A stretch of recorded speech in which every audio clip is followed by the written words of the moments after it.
Kũhingwo kwa njĩra iria nyamũ igeraga o ũndũ ũmwe na andũ gũkuhĩrĩria cikaro cia nyamũ iria-inĩ rĩa Naivasha nĩ kũgwetetwo arĩ ta imwe cia itũmi iria icũngĩrĩirie kuongerereka gwa tharĩkĩra cia nguũ. Kwa ihinda rĩa mweri ũmwe mũhĩtũku, andũ atatũ nĩ moragĩtwo nĩ nguũ hakuhĩ na iria rĩrĩ, ũndũ ũrĩa kũrerĩkana umanĩte na amwe a ategi a thamaki gũtegera kũrĩa gũtabatiĩ.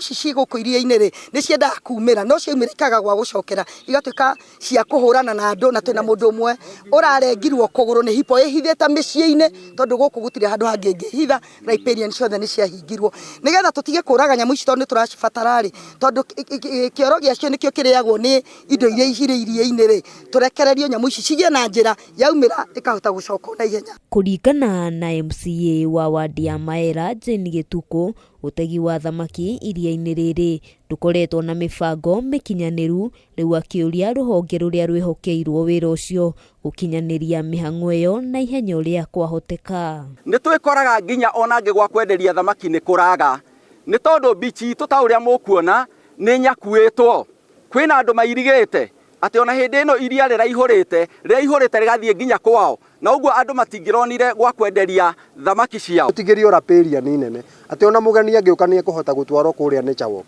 nĩguo vijana arĩa me kũrĩa rũgongo kũrĩa Maera matige kũrĩma mũno magakiumĩra na haha ũguo mũndũ na thaa icio na mĩgũnda ĩyo ndĩrakĩruta kĩndũ, at least magĩũke gũkũ mũndũ akona kanyamũ kanini.